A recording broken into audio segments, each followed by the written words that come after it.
Hey guys, David Hamilton here from Evolution. The website URL is evolutional.com. Today's topic is building self-esteem and why you shouldn't do it. I struggled with something called social anxiety for a long time in shyness. And I spent a lot of time trying to build self-esteem and build self-confidence and increase my self-worth and value and be high value and all this just junk, really. And if you are, feel you have low self-esteem and are trying to get high self-esteem, I suggest you drop it and forget about doing that, and that you go with the concept of self-acceptance instead. It is much more profound in my experience and much deeper and much easier route to go. And I read and delved into a lot of work by Mr. Albert Ellis, who did a lot for psychotherapy, I feel, and he did a lot for me in explaining. He has a book called The Myth of SelfEsteem, and he talks about different approaches and why he thinks the idea of self-esteem is fundamentally flawed. And I agree with him, because I tried that approach for far too long, and I mean, the word self-esteem, it still doesn't make any sense to me, but self-acceptance and doing that process changed my life, along with, I will say, the art of self-compassion and compassion is also really an amplifier to self-acceptance. So, practicing meditation, awareness, letting thoughts be how they are without judging them is one of the most time-tested, tried-and-true ways to learn how to do self-acceptance, and anybody can do it. If I can do it, you can do it, and I know you can do it if you practice it. And meditation is not easy necessarily. It gets easier with time, and still I practice it, and I'm better than I ever was, but I still struggle with it on days. But I know it's really good for me and good for my self-acceptance. So that's one great thing. Another thing to realize is the way that we talk to ourselves and the way we frame things is important. It certainly isn't the only thing, but when we do something good or bad, how we judge ourselves really affects how we accept ourselves. So for instance, if I create this video here for you and I get good comments from it, and I say, wow, I'm really a good person because I got good comments from people saying that it helped them. Okay, right there is a trap, because I labeled myself a good person because I got some kind of success or reward from making this video.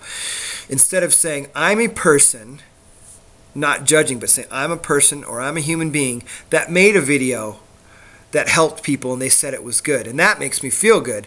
But it doesn't have to do with my self-worth. It just has, as a human being, it's just that I made this video and it happened to help people, and I hope it does help a lot of people.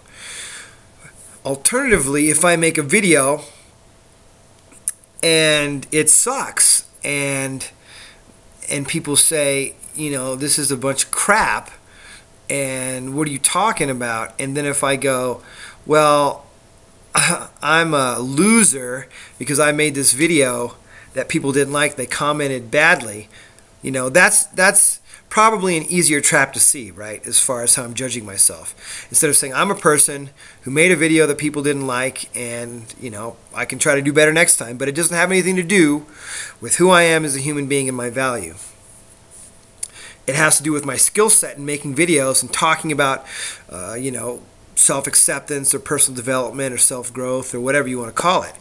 So separating out ourselves as human beings versus our behaviors, our thoughts, our feelings is also a fundamental component to learning the art of self-acceptance. So we got meditation and really the frame at how we are basically non-judgmentally seeing ourselves. And the third thing I will say is compassion, because I did mention it.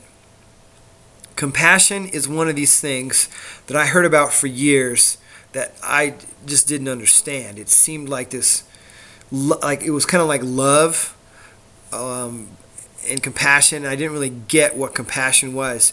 And now I get it to the level that I do. I'm not going to say I'm the most compassionate person, but I certainly have experiences of it regularly and know that I've taken a lot of pressure off myself being a traditional, beat on myself kind of person. And compassion is this gentle yet direct way of caring for yourself, for another human being, or for something. So compassion isn't all googly-eyed, woo-woo, drippy, gooey, lovey-dovey stuff. That's not compassion. Compassion is this really gentle, tender caring, yet also from a very direct, strong space that there's a lot of strength in it. It's not a weak thing by any means, and I think it gets misinterpreted like that. And it's hard, really hard to be compassionate sometimes. But learning that, Tara Brach is a pretty amazing, she's a clinical psychologist and a Buddhist teacher who's American, and she calls it unfolding the wings of self-acceptance. And she talks about clear-eyed seeing is one wing, and that's mindfulness, and the other wing being compassion, and together those make up self-acceptance. And so, before clear-eyed seeing comes from meditation and what I was describing about separating yourself from behaviors, but then this compassion really sets it into place and makes it even easier. So practicing the art of self-compassion is the key. And then if we start with being compassionate, we're trying to be compassionate with other people but still beat on ourselves, it's the wrong way to go about it. It needs to come outside in. And then it's really much easier to be compassionate with other people if we are able to be compassionate with ourselves. And I don't have much time left. I don't want to make this video too long, but one of the best practices for this, and you can look it up, I might do a video on it, is something called Tonglen meditation from Buddhist tradition. I think it's Tibetan Buddhist. And it's a way of taking in suffering and transforming it into basically unconditional love and compassion. One of the most powerful exercises I've ever done, and I highly recommend it. I mean, it's a truly amazing thing, because usually we think, okay, I want to exhale the bad stuff and inhale the good. Like I want to take all the good stuff and get rid of the bad. Well, Tonglen's the opposite. It's actually about experiencing pain and suffering that we all experience as human beings and transforming that into compassion. And it's far more powerful than any kind of visualization or exercise I've done where I've tried to, take in the good and exhale the bad. It just is, I don't know, life transforming, I'd say. So anyways, I hope that you guys, it's my genuine heartfelt wish that you, if you're in a bad place right now or struggling, that you look into self-acceptance over self-esteem. I suggest you drop self-esteem. But hey, if self-esteem works for you and it's worked, great. Never worked for me, and I think it's a lot tougher to go that route than to go the self-acceptance route. Okay, so thanks for watching. You can leave comments, feedback, questions below. Check out evolutional.com. It's my heart passion site. I love the site and hope it makes a difference in people's lives. And so until next time, take care. Bye.